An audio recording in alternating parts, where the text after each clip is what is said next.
Buongiorno cari amici e ben ritrovati in questo spazio in mia compagnia. Oggi parliamo di subconscio e delle sue corrispondenze con i rituali e la ritualistica.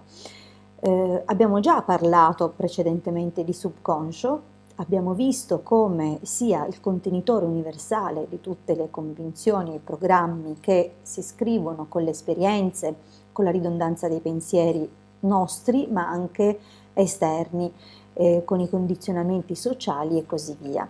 Nel nostro percorso infatti noi accumuliamo tantissime cose che poi, proprio all'interno del subconscio, che poi corrispondono e compartecipano, diciamo così, alla creazione di quello che è poi la virtualità della vita che viviamo. Vale a dire che la vita di tutti i giorni è l'oggettivazione della nostra coscienza, cioè viene resa oggetto, materializzata. Dunque è importante, come abbiamo detto, tutelare il subconscio, ma è importante anche conoscere questa funzione e capire un po' come applicare, come collaborare col nostro subconscio. Il subconscio inoltre è un ponte, l'abbiamo già detto, è un ponte con noi e il superconscio, cioè la connessione con i regni spirituali superiori. Dunque già la parola subconscio, sub, intende appunto qualcosa che è al di sotto della superficie. Sulla superficie abbiamo la mente conscia, il subconscio è quell'aspetto mentale che è sotto, sotterraneo, ma che non di meno opera continuamente. Noi dobbiamo pensare infatti a quante funzioni del nostro organismo vanno avanti al di fuori della nostra volontà. Prendiamo la meccanicità del battito cardiaco, la respirazione, lo sbattere delle palpebre e moltissime altre funzionalità organiche che prescindono da una volontà specifica, cioè nessuno si impone di respirare, lo si fa, eppure una parte della nostra persona, della nostra coscienza è delegata a occuparsene. Parimenti, una parte della nostra coscienza globale, detta subconscio, è diciamo così, incaricata a occuparsi ad alcuni aspetti della nostra esistenza. Dunque è importante capire appunto che tutto ciò che entra in questo bacino, in questo contenitore che è il subconscio, in un modo o in un altro, posto nelle giuste condizioni, inizia a lavorare. Lavora e proietta. Noi siamo appunto un grande proiettore. Ricordiamoci sempre che è tutto una grandissima realtà virtuale, anche se non è facile concepirlo perché l'impressione data dai sensi è di vivere una realtà materiale, le cose stanno molto diversamente. È stato per esempio osservato con dei grandissimi microscopi che fra le parti molecolari, fra le molecole, fra gli atomi, esiste una grandissima quantità di spazio vuoto. Eppure noi percepiamo solidità, giusto? Dunque pensiamo, ragioniamo in termini di vuoto, che un vuoto non è un vuoto privo di essenza, ma è un vuoto divino, un vuoto fatto proprio dell'essenza di Dio stesso. La sua emanazione che concorre appunto alla creazione della realtà virtuale nel quale noi siamo immersi e che attraverso i sensi riusciamo a percepire come forme, colori, suoni, eccetera. In realtà sono tutti stati vibratori. Detto questo, che era una premessa importante, dobbiamo focalizzarci dunque sul funzionamento e il ruolo che ha il subconscio con noi. Come ho detto è un grandissimo magazzino, un grandissimo archivio e in effetti uno degli esercizi che si possono fare per sviluppare la collaborazione con il subconscio è quello di interrogarlo parlandogli. Noi abbiamo detto appunto che è importante preparare questa collaborazione è stato detto nell'altro video riguardante il subconscio, che dunque è importante crearsi tramite una ripetizione. E come abbiamo detto, appunto, è importante creare questa collaborazione, questa apertura di dialogo fra la mente conscia e il subconscio attraverso una frase che avremo, spero, iniziato a ripetere, come detto, al mattino presto, nella fase del risveglio o la sera nella fase dell'addormentamento, proprio per cogliere una collaborazione, diciamo così, un vantaggio dalle vibrazioni, dalle onde cerebrali che abbassandosi bypassano appunto la mente conscia, il suo lavorio e permettono di entrare in una fase più creativa, in una fase dove appunto il subconscio può dialogare apertamente e può essere riprogrammato. A questo punto, stabilendo appunto che il nostro subconscio agisce per il nostro bene, che veniamo guidati in ogni momento da questo aspetto di noi, o una frase analoga detta a parole vostre, in questo caso appunto abbiamo aperto questo canale, questo dialogo. Fatto ciò, qualsiasi cosa ora noi andremo a chiedere al subconscio, è chiaro che comunque ci sarebbe stato dato, però ci chiariamo un po' i ruoli vicendevoli. Vi faccio un esempio.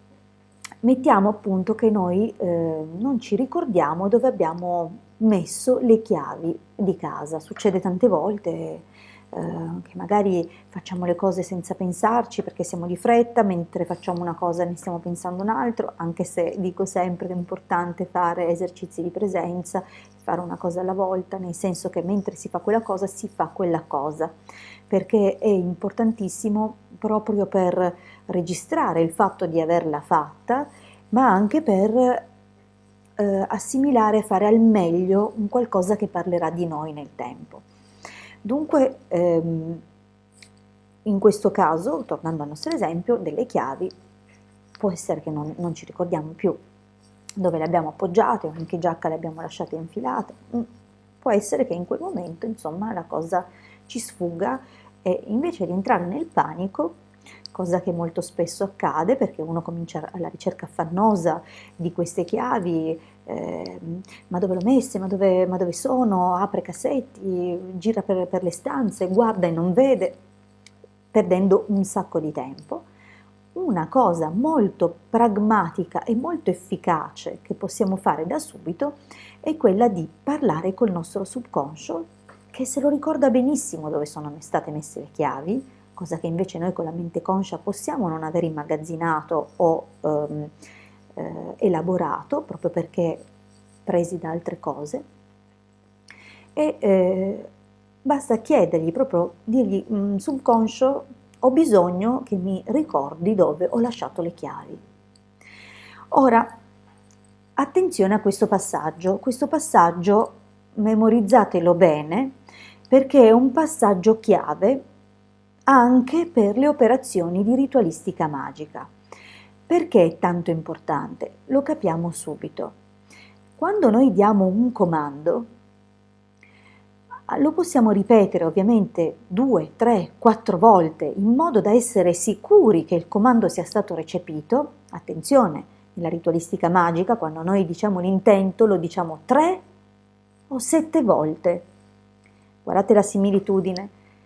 Questo a sottolineare la veridicità dell'affermazione di Ermete Trismegisto che disse come in alto, così in basso, come dentro, così fuori. Ricordatevi che le similitudini fra i regni spirituali e il regno materiale, il regno in cui noi viviamo, sono infinite, sono immense, non c'è niente che non sia qui o nel funzionamento della nostra mente, nel funzionamento della nostra vita, che non sia a riflesso e a specchio di qualcosa di più alto presente nei regni spirituali. Qui non ci possiamo inventare nulla, non c'è nulla di nuovo sotto il sole, Tutto è già a riflesso di qualcosa che esiste nei regni spirituali. Dunque attenzione, è un passaggio chiave. Noi ripetiamo la richiesta al subconscio 3 volte. Vogliamo fare anche 7, per essere proprio sicuri che abbia recepito. Dopodiché non ci dobbiamo pensare più. Ogni volta che noi penseremo ancora alla nostra richiesta, noi dubiteremo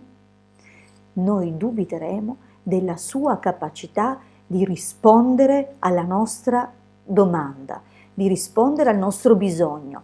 Questo dubbio, così come nella vita, così come nella ritualistica, è perniciosissimo, è molto, rischia di disinnescare il meccanismo. Voi immaginate per esempio che qualcuno vi chieda una cortesia, oppure di fare una telefonata per lui, perché magari non si ricorda o non sa bene le parole da dire, dunque voi siete subconscio, no? Ok.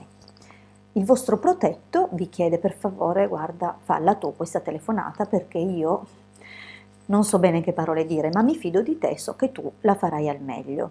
Ok, il concetto è questo, io mi fido di te, fallo tu. Il subconscio cosa fa? Si mette a farlo, perché il subconscio farà di tutto per eseguire quello che è il meglio per voi e dunque si metterà immediatamente all'opera come un amico fidatissimo, farà quello che gli avete chiesto. Poi mentre parla, voi siete il subconscio e parlate, fate voi la telefonata a questo amico continuamente. Ma digli anche, ma fai anche questo. Voi vi rendete conto che la telefonata che andate a fare diventa una telefonata ridicola, probabilmente controproducente, non farete una bella figura parlando al posto della persona, rischierete di perdere il filo del discorso, magari di non essere nemmeno conclusivi. Cioè, capite che un atteggiamento del genere non porta da nessuna parte. Quando noi facciamo una richiesta al subconscio, quando noi facciamo una richiesta ritualistica, noi la ripetiamo o 3 o 7 volte e poi non ci intromettiamo più. Lasciamo le cose andare, ce le dobbiamo dimenticare e in quel momento in cui noi facciamo la richiesta al subconscio, dopo essere certi di averla ripetuta quel giusto numero di volte, che simbolicamente sarà o 3 o 7, la dobbiamo dimenticare. Dedichiamoci ad altro. Facciamo altro, tanto quel tempo perso ad aprire cassetti, a cercare affannosamente un mazzo di chiavi, è comunque un tempo che avremmo perso. Invece noi diamo un comando al subconscio e facciamo qualcosa, non per non pensare, ma facciamo qualcosa che comunque avremmo dovuto fare e che cogliamo l'occasione di fare in quel frangente. Invece di star lì ad affannarci, rendiamo utile e costruttivo questo tempo. Leggiamo, ascoltiamo una canzone, diciamo una preghiera, tutto quello che volete, ma non pensate più al mazzo di chiavi. Quando voi non interromperete il vostro subconscio nella sua ricerca, quando voi non interromperete il vostro amico nella sua chiamata, voi improvvisamente otterrete la vostra risposta.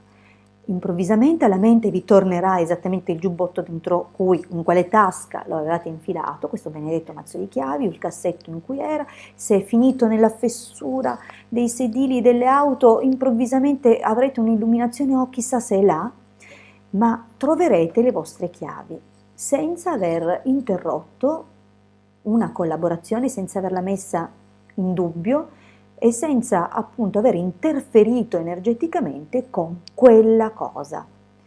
Voi in questo modo accrescete il vostro potere personale proprio non dubitando di questo potere personale. È importantissimo, è un concetto chiave importantissimo.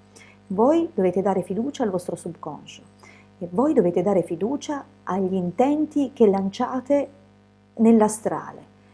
E ogni volta, ricordatevelo, ogni volta che tornate col pensiero su quella cosa, è come se deste un nuovo ordine che può rallentare quello che è già stato avviato. Dunque voi fate e dimenticate, perché quando i tempi sono maturi e i tempi sono giusti e tutto è stato collocato in modo da potervi dare la cosa chiesta nel modo migliore assoluto, questa cosa arriva. Appena voi ve ne dimenticate, questa cosa arriva. Appena voi non ci pensate più, quella persona che avete tanto aspettato vi cercherà. Appena voi non pensate più a quel risultato che desideravate, che bramavate, quel risultato arriverà. E perché? Perché il comando è stato inviato ed è stato dimenticato. E dunque ha avuto tutto il tempo di essere gestato, cioè c'è tutto il tempo della gestazione. I tempi magici non sono quelli umani, non sono quelli del nostro cuore che vorremmo tutto subito, i tempi magici sono tempi perfetti, che rispettano le leggi divine e non sovvertono nessun ordine. Dovete avere pazienza e fiducia che quello che avete chiesto vi giunge per come lo avete chiesto, perciò se ogni volta che tornate sul pensiero su quella cosa che avete chiesto, o usate le stesse medesime parole, le stesse emozioni, le stesse cose, oppure è meglio che non ci pensate, perché in quel modo non fate che interferire, non fate che interferire comunque col vostro subconscio o con i lavori che andate a fare. Perciò ricordatevi quando accendete una candela, quando fate un piccolo rituale, fatelo e scordatelo. È fondamentale, è legge, dovete fare e dimenticare, che così verrete sorpresi non solo dai tempi, perché non avendo interrotto, non avete allungato i tempi, ma anche dal modo in cui si sviluppa, perché voi affidate la realizzazione a qualcuno che è più in alto e che vede meglio di voi e che farà quello che è giusto per tutte le persone coinvolte, ma anche per voi che l'avete chiesto.